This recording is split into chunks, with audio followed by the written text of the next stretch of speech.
BFM Business, Intégral Placement, l'œil de la presse. Jean-François Filiatre, bonjour. Bonjour Cédric. Pour Marché Gagnant et son coup de gueule hebdomadaire.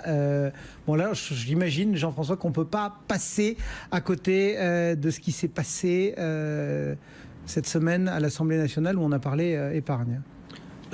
Pardon Cédric, je pense que vous faites erreur.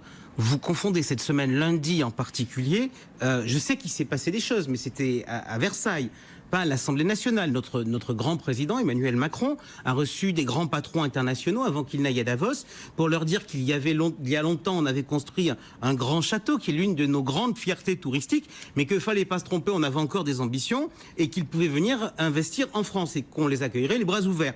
Moi, dans les journaux, lundi...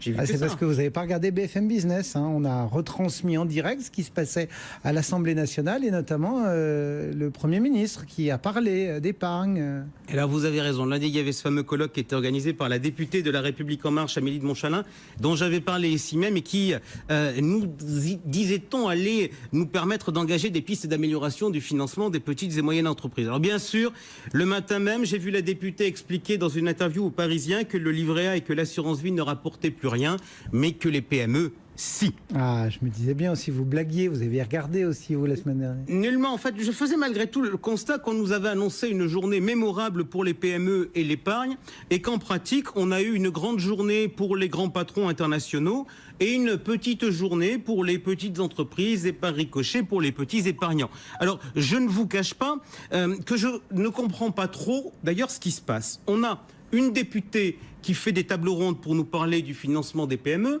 alors que le ministre de l'économie, Bruno Le Maire, fait une consultation publique sur 31 mesures dans le cadre du pacte, et que le président, lui, il nous fait son show solaire. Bref, pour tout vous dire, j'ai un peu le sentiment que ça cause, et que sur le fond, ça va à U et à dia. Et en même temps, comme dirait l'autre. Bon, c'est pas un coup de gueule, ça, c'est un coup de griffe peut-être. Ouais, mais c'était quand même une petite parenthèse introductive. Dans cette semaine, je voudrais poursuivre sur mon filon de la semaine passée. La consultation Pacte pour plan d'action pour la croissance et la transformation des entreprises. Alors, elle est ouverte sur Internet jusqu'au 5 février prochain. Alors, la semaine dernière, je m'étais ému de la volonté du gouvernement de supprimer les fonds en euros pour les remplacer par des fonds euros bonifiés. Alors, j'avais profité de l'occasion pour lancer une pétition sur le site Marché Gagnant pour défendre le fonds en euros traditionnel, car malheureusement, le gouvernement, il a biaisé la consultation. Pourquoi ? Parce qu'il a mis dans la même proposition cette fin de garantie en capital à tout moment et une simplification des offres sur les produits d'épargne retraite. Bon, c'est un peu fouillis. Vous voulez mettre le doigt sur quel problème, quel produit ? Alors aujourd'hui, je voudrais vous parler d'actionnariat salarié. Pourquoi ? Parce que le gouvernement envisage de baisser le forfait social en cas d'investissement à long terme sur le PERCO. Et on a entendu Bruno Le Maire chez Edwige Chevrillon depuis Davos sur ce thème. Voilà, et il nous a aussi proposé la baisse du forfait social en cas d'actionnariat salarié. Par ailleurs, Bruno Le Maire a récemment plaidé pour que la part des actionnaires salariés monte à 10% du capital des entreprises françaises. Et voyez-vous, tout ça, ça me titille un peu. Pourquoi ? C'est bien l'actionnariat salarié, non ?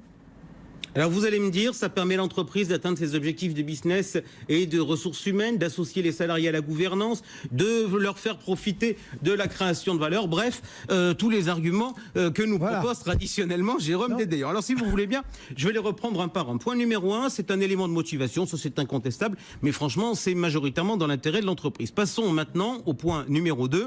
Associer les salariés à la gouvernance de l'entreprise. Ça c'est pas mal, non, d'avoir des salariés au conseil d'administration, enfin qui sont en prise directe, non ? Alors on peut se dire effectivement que ça permet de gérer les équilibres, mais malgré tout, dès à présent, je commence à nuancer. Déjà, posons-nous la question, est-ce que salariés et actionnaires salariés pensent-ils la même chose ? Et là, je vais être franc, je pose la question immédiatement des syndicats. Personnellement, j'ai toujours dit que l'épargne salariale, je considérais que c'était mon argent.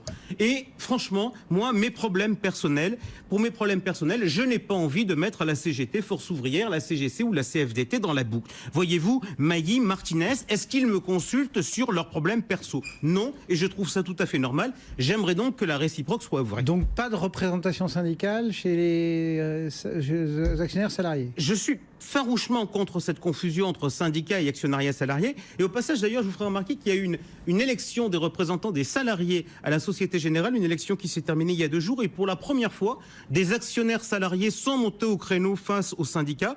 Alors, cela dit, là encore, si on regarde le sujet de la gouvernance et de la présence des salariés au conseil d'administration, on n'a plus besoin d'être actionnaire salarié pour être présent au conseil d'administration, puisque je rappelle que la loi de sécurisation pour l'emploi prévoit une représentation des salariés dans les grandes entreprises. Donc là, très clairement, le deuxième argument qu'on évoquait tout à l'heure mérite d'être nuancé. Bon, le troisième, c'était profiter de la création de valeur. Ça. Bon, là, je ne vais pas être contre, mais je vais être honnête avec vous. Profiter de la création de valeur, c'est déjà l'argument qu'on nous sert pour nous vendre l'intéressement et pour nous vendre plus encore la participation aux bénéfices. C'est donc pas une spécificité de l'actionnariat salarié. Bref, j'aurais tendance à dire que jusqu'à présent, les arguments que j'entends, ils sont plutôt plus dans le sens de l'entreprise que du salarié.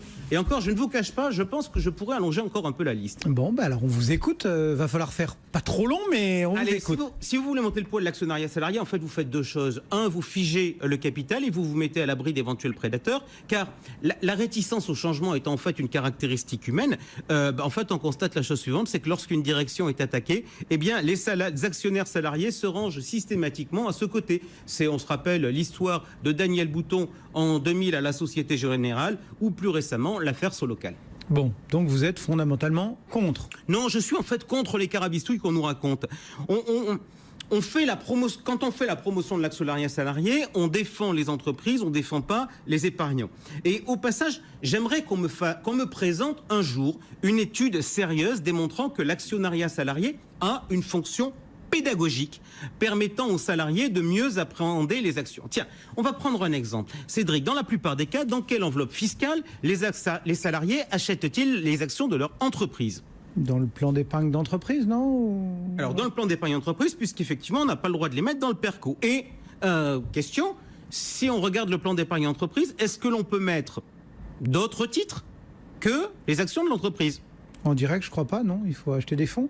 Eh bien joué. Et je ne vous parle pas de l'abondement qui est traditionnellement différencié selon la nature de votre investissement. Deuxième question, lorsque vous achetez une action, vous faites comment ? Bah, je passe un ordre de cours auprès de mon intermédiaire en spécifiant le type d'ordre que je veux passer, non ? Et éventuellement une limite pour ne pas surpayer. Et question, est-ce que vous faites pareil lorsque vous devenez actionnaire salarié ? Non, on remplit un bulletin.